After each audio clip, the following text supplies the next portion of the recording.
Alright, and welcome back to episode 5 of our Union Legendary campaign.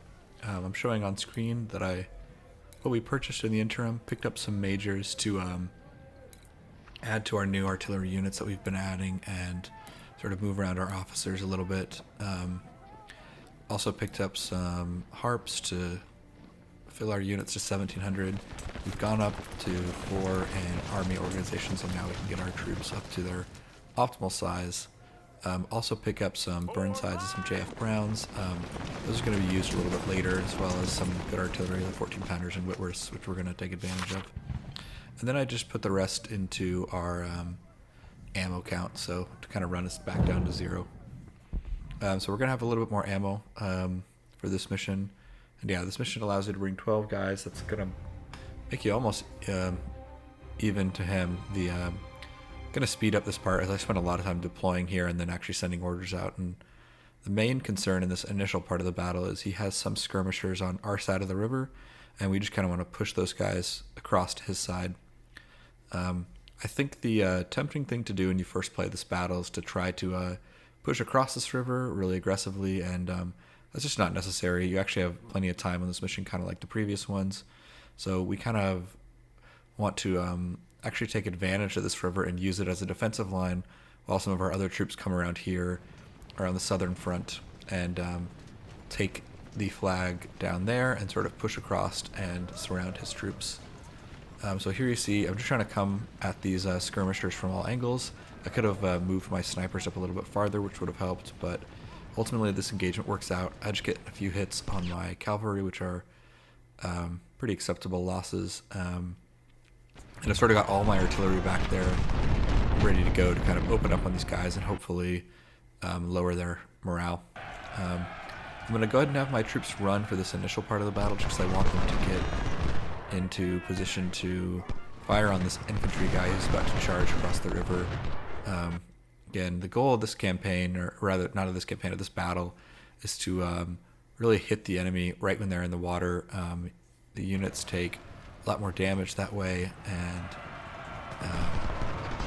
when they take that damage, usually causes them to take huge losses in morale, which means even if they get across the river, they're going to be morale shocked. They're not going to be able to fire back at our troops. So I'm going to have this sniper kind of sit up here in this corner to kind of help with this initial engagement. But then eventually I'm going to send my cavalry and my sniper unit down south to help with 2nd Division's maneuver. 2nd Division just has an A and B brigade right now, and I've sent them with my smaller 24 pounder. They're going to kind of set up just to the south of that flag. You can see over there in the mini map on the right southern front. And we're going to kind of take our time on this mission. Again, this is one of those where we got plenty of time. Look at this. This infantry normally retreats back across the river, but this time he decided to retreat this direction. At first I was worried he might run, directly into my artillery or something like that if he retreated up to that top right corner. So I kind of positioned my troops to go try to push him back. I do wonder if I would have been smarter to just let him sort of retreat to the side and send a unit to go sort of bottle him up. But, it's his line infantry in this battle isn't really the primary concern. He's probably going to send that unit to come charging back across here pretty soon. So, missed opportunity, but I don't think it's necessarily a critical mistake. And this is where I think, legendary difficulty is actually, in some ways, a little bit easier than other difficulties. He doesn't necessarily charge this aggressively across the river on every difficulty, whereas on legendary he just does it really consistently. And you know what, we're just going to use that. That's sort of the difference. There's just legendary difficulty isn't necessarily always more difficult. It's just different. You have to play these battles a little bit differently, and that's exactly what we're going to do. We're going to take advantage of his hyper aggression, and we're going to take shots at him while he's crossing this river. So that artillery unit could probably be pushed up a little bit farther. I'm going to have to push it up here in just a little bit, but we really want that artillery as close as we can without having to take too much losses. And then I'm going to have that Whitworth and that 20 pounder in the back sort of acting as our counter battery artillery. He's got 2 units of artillery, neither of which are too scary. Sometimes he brings, 10-pound ord or parrots or, something similar to that to this battle. But it seems to me like he didn't have great range on either of his artillery pieces. So I think they might have been howitzers. Based off the equipment that I picked up at the end of the battle, that seemed to be correct. So that's actually really fortuitous. It means that he's going to focus a lot of his artillery fire on our C brigade there that's sort of in the woods, and he's basically not going to do any. He's only going to do superficial damage, like 1 or 2 kills per volley. So that's really ideal. It's going to help us out. Always nice when the AI is cooperative. It takes the wrong artillery to a long-range artillery duel battle. Yeah, I'm going to have, eventually this D unit is going to move over to sort of the south side of this river crossing and to try to get some flanking shots in on the enemy. I'm finally moving up my artillery there. I think kind of where that vision marker is actually a good spot. I'm trying to get my troops to move back because I don't want them too far forward. As if you keep your troops, especially on this mission, but also in general when you're defending a river line, if you keep them too close to the river, the enemy will kind of just stand on the other side of the river and shoot at you. So you kind of have to back up, invite him to cross, and then move forward and shoot him while he's in the water. Takes a little bit more micro, but it isn't too difficult to pull off, as I'm kind of showing here. So not necessarily. So it's kind of a good idea to back your troops up, and that means they're also going to take less damage from artillery, and overall it's just a pretty efficient way of dealing with the enemy. So I'm having those troops move across the water. I'm going to have them kind of in a flanking position. And this is kind of just how we're going to run this battle. No reason to be in a huge hurry. Just enjoy watching the enemy charge across the river and, punishing them for it. There's going to be a couple of battles similar to this one in this early phase of the battle. I mean, this is... Nothing really beats that defensive lines you get in Shiloh and Gaines's Mill, where you have kind of like nice cover uphill and then shallows, right around you, and so you can really punish the enemy. And I don't know, that's just like the most fun you can have in this game is missions like that. Missions like that where the enemy is basically charging across the river are. There's a handful of them, and they're absolutely my favorite battles, with the exception of maybe only the fort battles. It's just really satisfying. It's really easy to pull off, good ratios like we're going to get in this battle, and it's a pretty fun amount of micro. It's not too demanding, but it's also not boring either. Kind of constantly needing to do something, but it isn't too overtaxing. So I'm going to go ahead and turn off my 24 pounder here. I have plenty of ammo in this mission, but there's no reason to fire the shots and then have a unit decide to charge and then not have the shot when I need it, because 24 pounders are great at kind of close range damage, but they do not do a lot of damage from range. So if this unit's sort of firing at his max range, he's only going to be doing 1 or 2 kills. And see, now he's charging across the river. Because I've turned him off, I can turn him on, and he's ready to shoot right as he crossed the river. I was probably a little bit too soon there. Probably want to fire once he's actually in the water, but kind of mistimed that. But yeah, the principle's there. If you time that correctly, you can really get the most out of your 24 pounder. So I'm just going to kind of take up this wood line here to the south of this flag, and I'm going to try to move my 24 pounder as close as I can and just try to degrade the troops that he has defending this flag. This flag is one of the only dicey moments in the battle, I guess you could say. We're not going to cross this river line right here. We're going to let him do that, and we're going to move the majority of our troops up and around this direction. So this is really his only defense against that sort of maneuver. Once we've outed him from this position, the battle's pretty much ours. So we're going to take our time. This battle gives you plenty of time, so we're not in any hurry. We're not trying to set any, you know, speed world records here, beat the mission in the fastest time.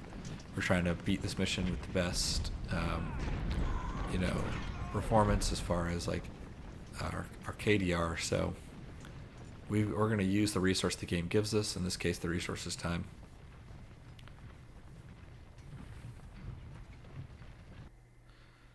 Because of course, in real life, if you were fighting this battle, maybe you'd want to win it faster so the enemy can't get reinforcements, but this is a computer game. You know, we know how the battle works. We know there's no benefit to winning the battle faster. Just gotta take our time. It's a nice, relaxing battle. So as you can see, he's gonna start charging a little bit more this wooded area in the sort of center of this river position. So that's why I've moved that D division over, as a lot of times he'll kind of stop in the middle of the water, and if I do this right, I can usually get 3 units of infantry firing on him at the same time, and he's just not going to last long there. You know, he's going to take a volley, he's going to take that second volley, and yeah, he's able to fire back. My troops have pretty good cover here, and you know, he's probably already now somewhat round shocked, and then here comes my 3rd unit, bang, it's going to hit him right in the flank, and you know, he's making all these, you know, because he's got a little bit of cover there. He didn't quite make it in the river, and now the artillery's opening up on him. We're getting a second volley in, and there he goes. He's flashing white, which is, you know, kind of what we want to see. Yep, and there he goes. Another volley from the 2 on the flanks, and he's out. So I kind of have my sniper unit there on the far right, just degrading that infantry that's holding that position.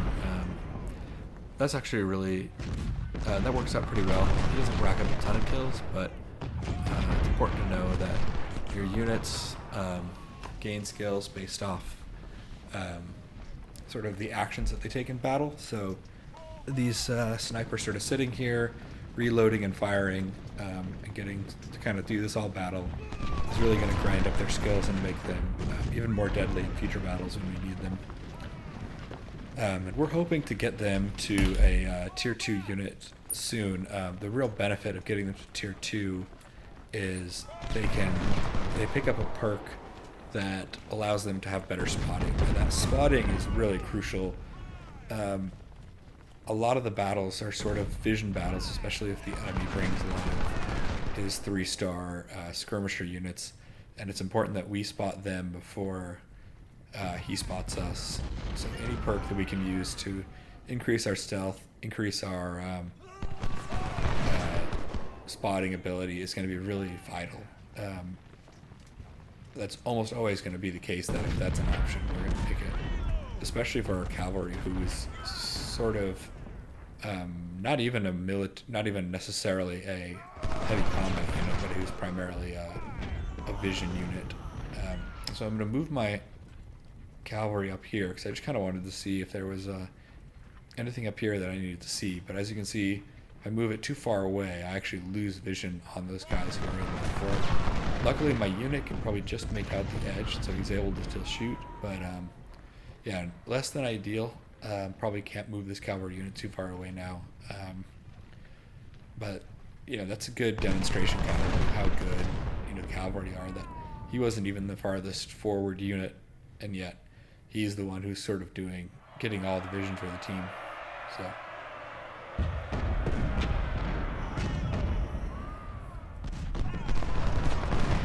here I get an infantry unit that decides he wants to charge at my cav. I just decide, you know, I've had enough of this. I'm going to run into these tree lines in the back and hopefully get unspotted. So these infantry start charging.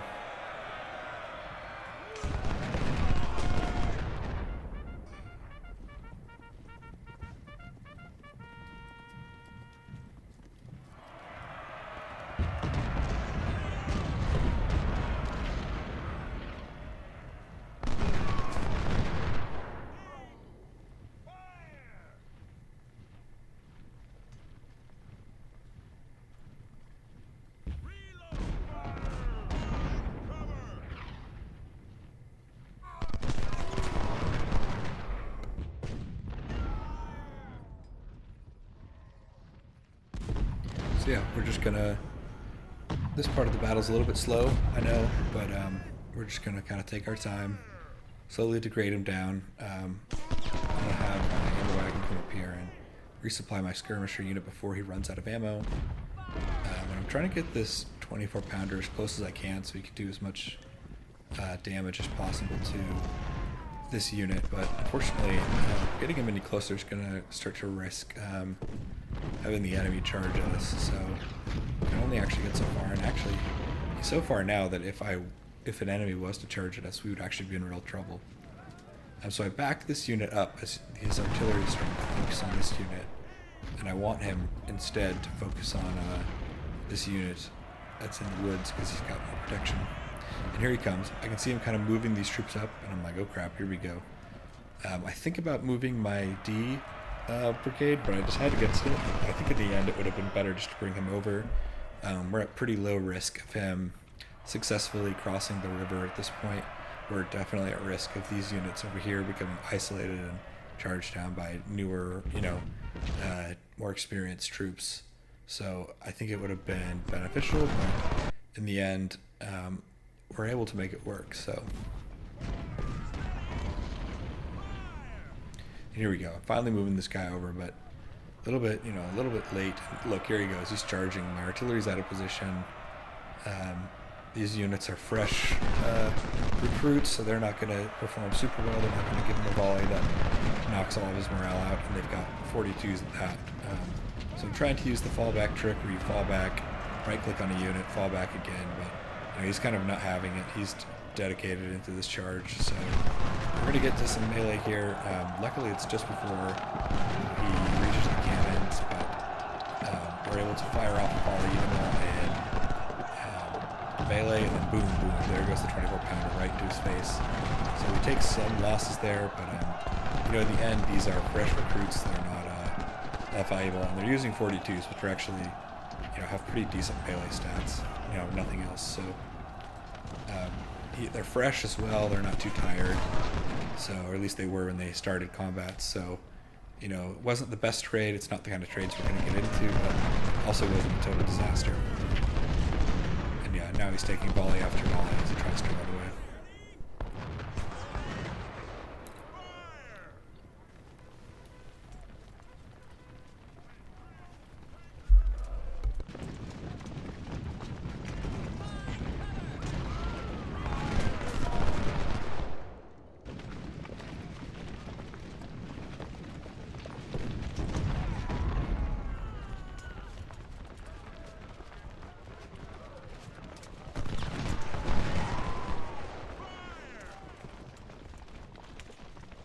We're getting pretty close to eliminating that first artillery piece, and that'll be nice. I probably should have moved the supply wagon back sooner, as I think our artillery is actually going to run out of ammo a little bit before I can get it back. So there's a few wasted shots there, but overall, not the end of the world. Again, this is a mission with a pretty generous time limit, so we don't need to rush.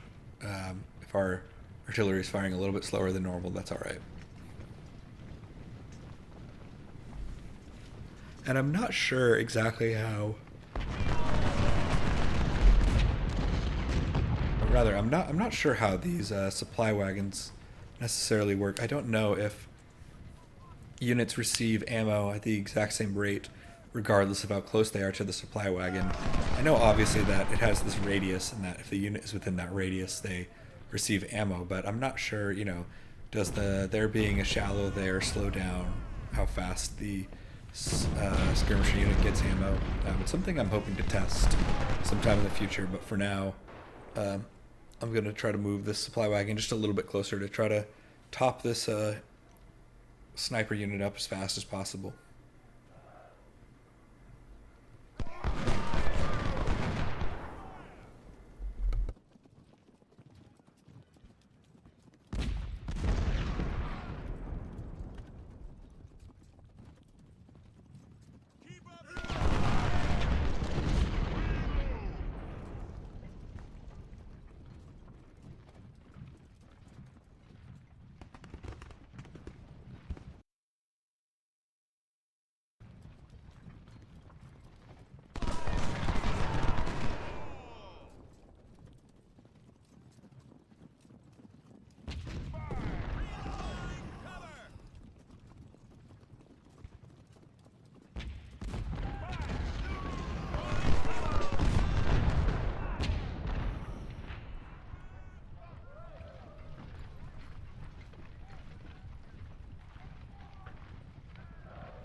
And yep, looks like that first artillery piece is gone. Now we can start working on the second one.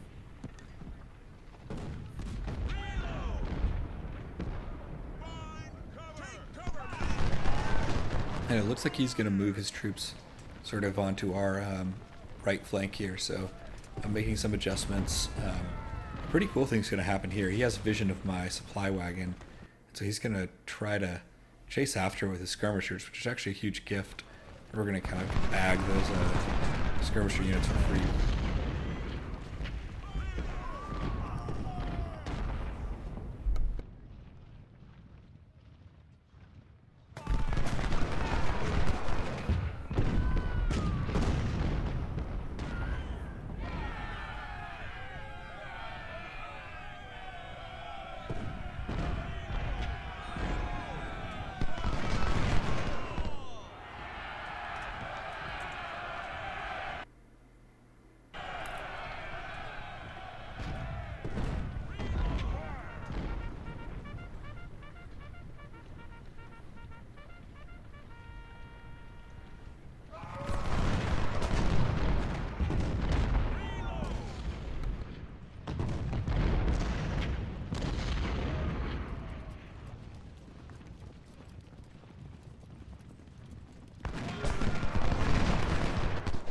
There come those skirmishers I was talking about. This is kind of what I mean by kind of counter what a person would normally think. Line infantry really actually do a great job of fighting against his skirmisher units. We're going to have a lot of success at using line infantry against skirmishers again. It's not always super easy, but I think they're one of the best units to deal with them. Here he is. He's walking directly into our units, which is nice. You know, just showing his flank while walking in water. I mean, what a nice gift. Always nice when the AI cooperates like this.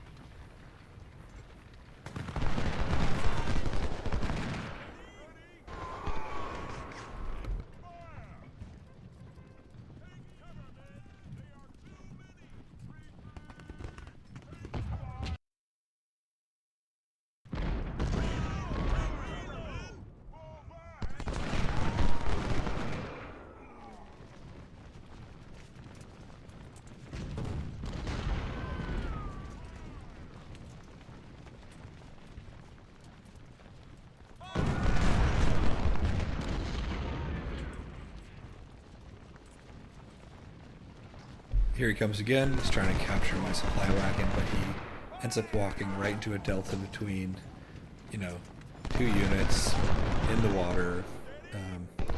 Really ideal. And I'm about ready to put another shot at him when this other skirmishing unit shows up. So okay, happy enough to shoot him instead. Yeah, this was really lucky. I mean, this is just free damage on him, which, you know, he's gonna do it willingly. We're certainly not gonna stop him.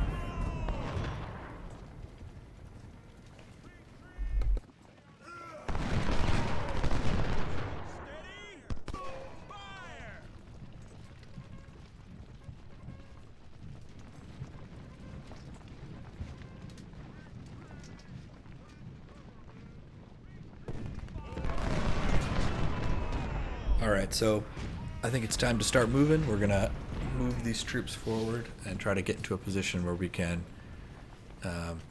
fire on this unit that's been sort of taking damage throughout this whole early part of the battle. The way this game works is even if he hasn't been taking such big hits that his morale isn't necessarily low enough to retreat, just from taking casualties over time, your maximum morale drops. So it's going to mean that we're going to be able to hit him. And look, I once again, I send this cavalry out to try to make sure he doesn't have a bunch of units hidden up here, and move him away, and now I can't even see the enemies. So that was a bit of a mistake.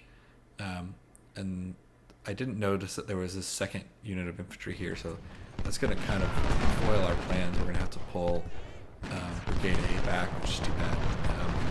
Unfortunately, my 24 pounder did that thing where sometimes your artillery units will sort of get caught on uneven ground and will kind of like move around and therefore exhaust themselves. So unfortunately, this 24 pounder is exhausted, which means he's going to move up this hill extremely slowly. Maybe it would have been better just to pack him up and have him unpack in the right location, but you know, in the end he gets there, so it's not the end of the world, just slightly less than perfect. And even though I sent that supply wagon all the way across the world to get some supplies to my skirmishers, they're already out of ammo again, so probably wasn't worth it. They probably got a few more kills out of it, but not necessarily 100% worth it. And I'm just having my cavalry come in from behind and do some, you know, damage to him. Maybe make him turn around if you know, a unit's coming in to help.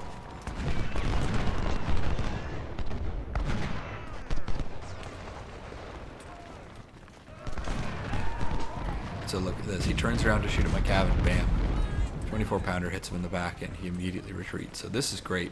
We've moved him sort of out of this position, and now we're going to take up this position. It has really good vision. It has you know, houses and a tree line to use as cover. If we move up that 24 pounder, it means that we have artillery support, and we also could protect this shallow river crossing. And you can see we're sort of putting him in the bucket already. There's this line of trees that is to his right of his last remaining flag, and that's going to kind of complete our encirclement there. We're going to take up that tree line and prevent him from retreating to the north. That's what he likes to do, is retreat north across that shallow crossing there, and then actually go to that island. It's not really an island, but it's an island for at least out this game, you know, treats the map. And this is crazy. I moved this unit forward, and there must be some kind of trigger where if you move a unit into a certain area, because man, he just immediately charges with every single one of his infantry, and that's crazy. So that throws me off guard. I'm not really in position to deal with you know, 5-6 different enemies charging at me at the same time. So yeah, I have to kind of back up with this Brigade D and try to get some other units in there to help. Luckily, I finally figure out that, hey, two divisions, or 2 brigades rather, it's actually more than enough to protect this western river crossing here that he's gonna, you know, kind of cross continually. So with only 2, it's actually plenty. We still have support. We still have enough to kind of make him retreat. And getting this 4th division over here is really going to help us finish off this encirclement. So I'm glad that I was able to recognize that and kind of get that moving. And yeah, look at his numbers just fall. I mean, he's got 700-ish men in that division, and you know, they just keep falling as he takes damage. You know, these units really do so much extra damage when the enemy is standing in the I mean, that river is just a huge terrain advantage that we're going to go ahead and use, you know.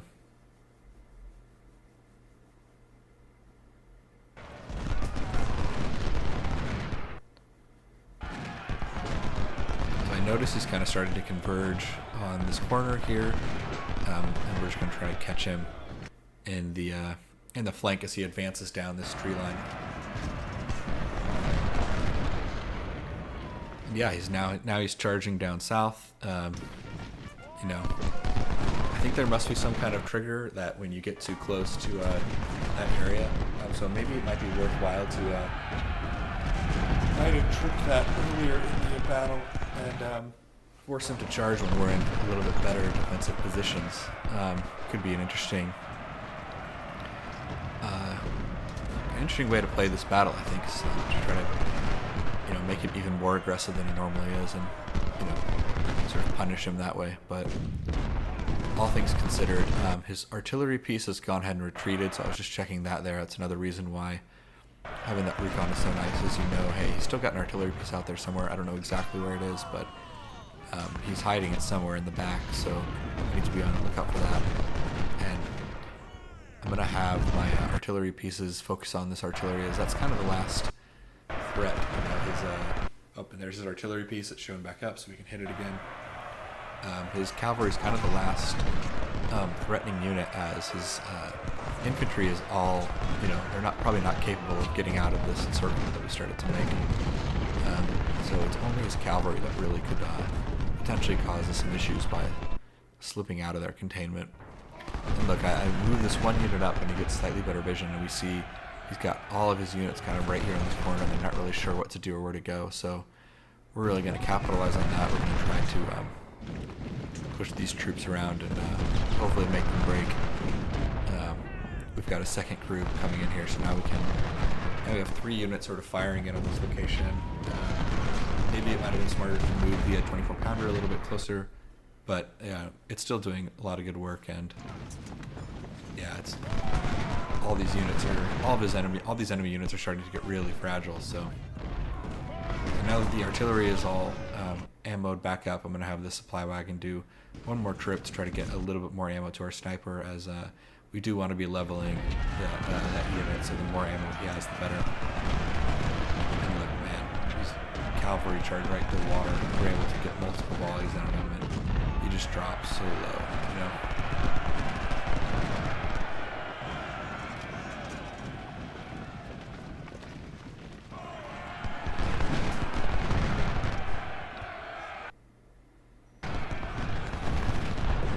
So this is pretty neat. I'm able to find kind of the spot right where the cav is now, where I can actually see everything, and my cavalry unit isn't spotted, so that's really nice. And I would have my sniper unit kind of move up across the water over there to try to prevent him from retreating that direction. I initially thought at this point that he was kind of moving that way, but I think he was just kind of repositioning.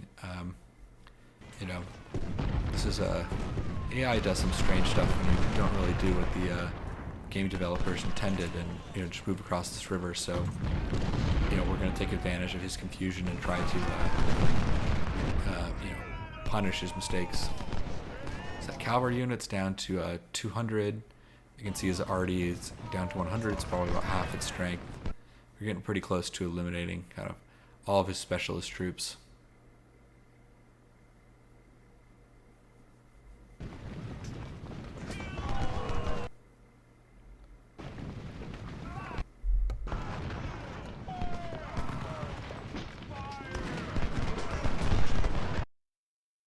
And there goes that cavalry unit. That's really big.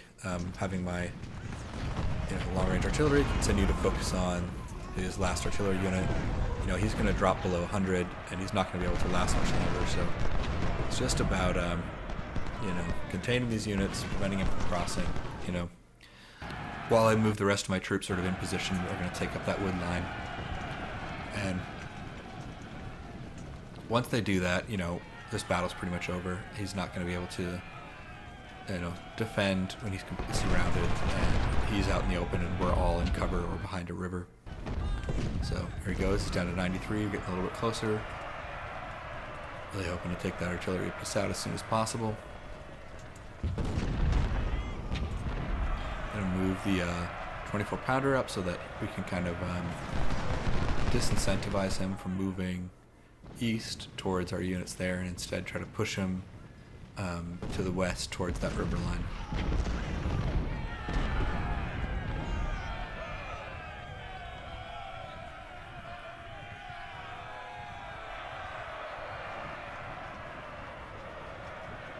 And look, even at this stage, the balance of forces there on the top right is now starting to become heavily in our favor, and he's still trying to discharge across this river. So we're definitely big fans of that. He wants to continue charging. That's great. And I'm just going to use this unit here to kind of support this southern half of our bucket. He's not really going to move south too frequently, so we only really need one unit there. And boom, there goes another unit's crossing. Maybe we can take this one out. And he survives, but get his takes the hit from the 24 pounder. Bang, he's gone. That's great. Now he's just got a skirmisher unit there who looks to be a little bit stuck in the water, and so we can, boom, there goes another unit. See, these units start to get really fragile about this time of the battle, so, they're not even able to get a shot off on us. They're just, they're morale shocked. They haven't done very many kills. They've taken a bunch of hits themselves, so the ability to, fight his army is getting easier and easier as this mission keeps going.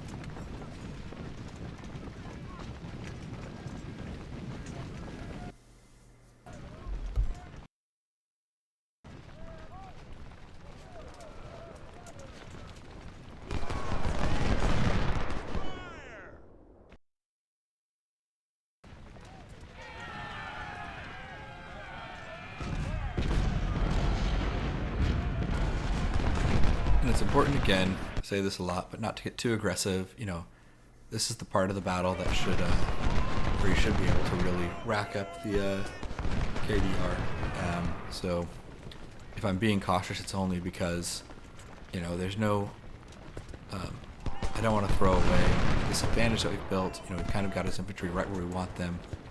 And if we have some patience and we just kind of slowly advance, pushing him too far at the better and better pocket, we're going to see really big dividends insofar as our units are going to survive the losses and they're going to go on to fight in other battles, which is really going to be helpful.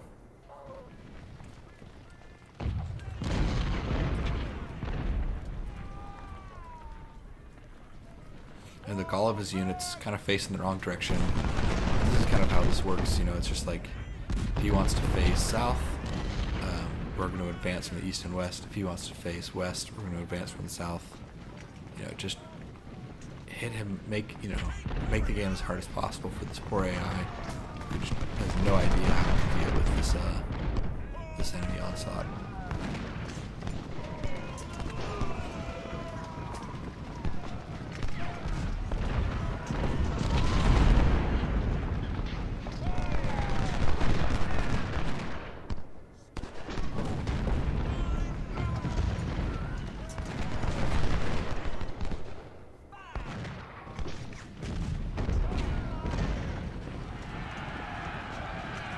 Slowly tightening the noose. Thought he might run across the water there, so went ahead and moved that unit back. He has this supply wagon here that's kind of just like hanging out.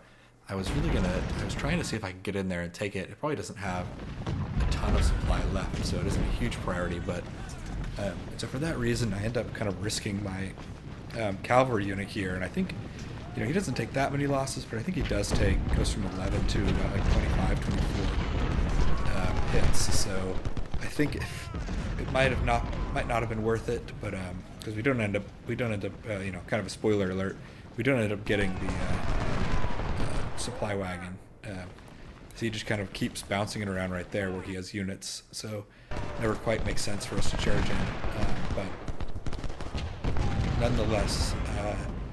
I do probably throw away 10 to 12 artillery or cavalry units rather that weren't necessarily required.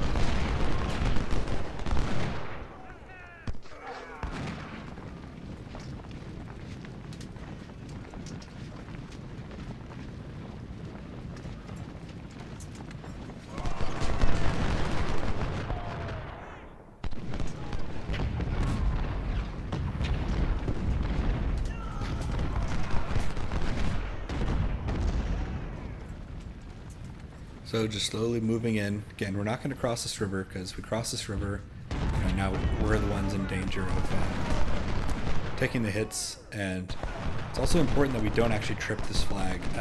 This is one of these missions where if you trip both flags, the mission will end, and we want to make sure we get all the enemies. So we're just going to kind of work around it. Oh, look, that's great. One of his units surrenders, so that's awesome. One less unit to worry about. That unit was probably about to break anyway, so it's pretty ideal.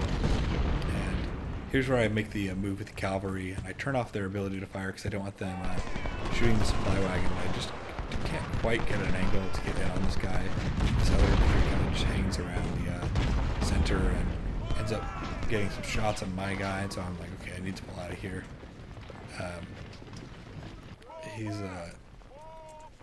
We're getting there. We're really close. We've just about got him. We just need to kind of wrap this up.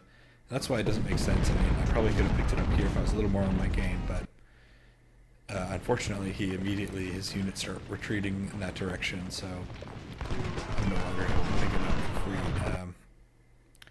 you know, what can you say?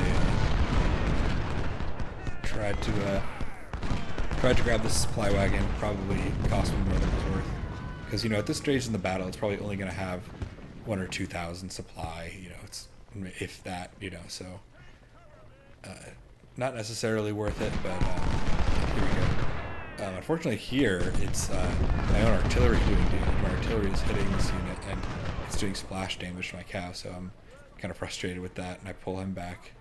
But again, it's all right. And this unit is getting pretty low, so we're gonna be ready. We're gonna hit this post-game screen, and boom, there we go.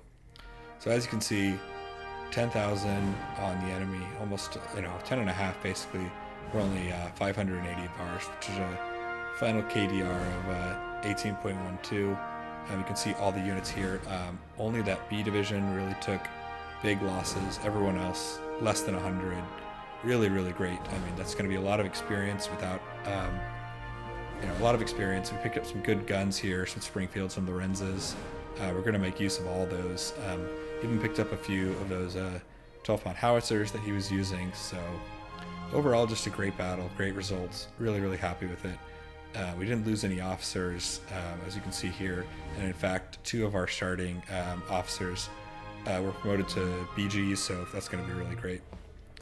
So yeah, I forgot to record the reward screen, but here you go. You can see it here. I just posted it in text, and you can see that it's reflected up there. So thanks so much for watching. That's the end of the episode. Bye.